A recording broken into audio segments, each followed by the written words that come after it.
Hi hello friends, welcome to ATM cinema Shambhala movie review. ఈ వీడియోని ఒక లైక్ చేసి కొత్తగా వచ్చిన వాళ్ళైతే మన ఛానల్ని సబ్స్క్రైబ్ చేసుకోండి ఫ్రెండ్స్. మూవీ రన్ టైం వచ్చేసి 2 hours 20 minutes ఉంది. ఇది ఒక మిస్టరీ థ్రిల్లర్ మూవీ. ఈ మూవీలో ఆ మిస్టరీని చాలా బాగా రాసుకున్నారు అండ్ ఇంట్రెస్టింగ్గా కూడా అనిపించింది. సినిమాటోగ్రఫీ అండ్ బ్యాక్గ్రౌండ్ మ్యూజిక్ బాగున్నాయి. ఈ మూవీలో శంబాలా అనే టైటిల్ బాగా సెట్ అయ్యింది అండ్ ఆ శంబాలా ఊరి చరిత్ర ఏంటిది, దానివల్ల వచ్చిన ప్రాబ్లమ్స్ ఏంటిది అనేది పాయింట్ని చాలా బాగా రాసుకున్నారు అనిపించింది. మూవీలో లవ్ సీన్స్ అండ్ అనవసరమైన సాంగ్స్ అయితే ఏముండవు. స్టోరీ బేస్డ్ గా వెళుతుంది మూవీలో ఏఐ ని వాడారు కానీ ఓకే, పర్వాలేదు అనిపించింది. విలేజ్ లోని క్యారెక్టర్స్ ని బాగా రాసుకున్నారు అండ్ హీరో క్యారెక్టర్ ని కూడా బాగా రాసుకున్నారు. ప్రీ క్లైమాక్స్ లో ట్విస్ట్ బాగుంది. రైటింగ్ అండ్ డైలాగ్స్ బాగున్నాయి. స్క్రీన్ ప్లే ఓకే అనిపించింది.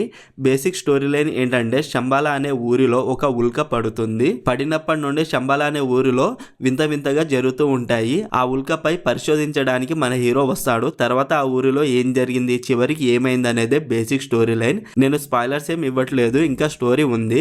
ఎమోషనల్ సీన్స్ అయితే ఓకే అనిపించింది, పర్వాలేదు. మూవీ స్టార్టింగ్ గుడ్, తర్వాత బాగానే ఉంది. సెకండ్ హాఫ్ లో ప్రీ క్లైమాక్స్ ట్విస్ట్ బాగుంది అండ్ క్లైమాక్స్ గుడ్ అనిపించింది. మరి ఈ మూవీని ఫ్యామిలీతో చూడొచ్చా అంటే ఒక్క సీన్ లో ఎక్స్పోజింగ్ ఉంది. ఆ ఒక్క సీన్ ని స్కిప్ చేస్తే ఫ్యామిలీతో అయితే చూడొచ్చు ఫ్రెండ్స్. ఓవరాల్ ఈ మూవీ నాకైతే నచ్చింది ఫ్రెండ్స్. మరి మీరు ఈ మూవీని చూసుంటే మీకు ఎలా అనిపించిందో కామెంట్ చేయండి ఫ్రెండ్స్. స్ట్రీమింగ్ ఆన్ ఆహా. మరిన్ని మూవీ రివ్యూల కోసం మన ఛానల్ని సబ్స్క్రైబ్ చేసి బెల్ ఐకాన్ ఆన్లో పెట్టుకోండి. Thank you.